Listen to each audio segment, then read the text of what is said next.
Hi, Kenny Kunto here. So, one of the key concepts in marketing is that content is different than context. People don't buy the nuts and bolts of a product, they buy the social packaging around it. It's pretty basic, but some industries still have a hard time swallowing this fact. Those in the electronics and technology, for example. Lots of companies in those industries still think that the key in winning the market is in making a gadget with a nice design or the best features. Now, I think the first chapter of the Youth Marketing 101 book and the introduction to content versus context video makes it quite clear just how false this assumption is. And then there are those that think that the key then is in creating better context. Now, this might have worked in the past, but it's becoming harder and harder for a company to actually create context that's relevant to the youth market. Some companies think, oh, this means that we have to hire an ad agency then, right? They seem to know what's going on. But agencies actually face the same challenges. Now, the thing is, the kind of context that is relevant is becoming more and more the domain of the customers themselves. It's not up to the brand anymore to decide what is the social relevance of a product. It's up to the customers. Now, the best a brand can do is to stay out of the way. Okay, here's an example. I know some people who have BlackBerry handsets, but they only use it for BBM. For phone calls, they use their iPhones, right?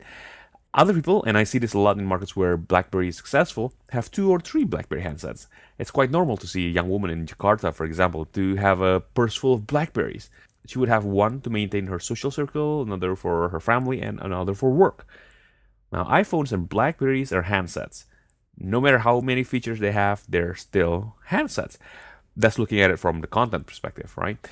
From the customer's perspective, the same phone could have different context. A phone could be a work tool or a mark of social significance or a key part in staying in touch with family.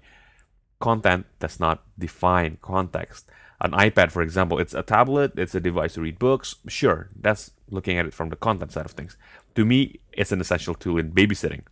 If my kid is acting out, it's the best pacifier. And I doubt that that was the main thing that Apple had in mind when they first designed it, but that's what iPad is to me and to many other parents.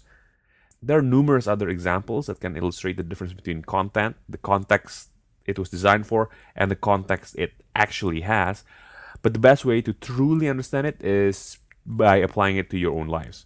So check out the Youth Marketing 101 book, especially the first chapter about content versus context, and see how it applies not only to what you're trying to market, what you're trying to sell, but also to how you make your purchase decisions every day. Alright, so get the book and let us know what you think.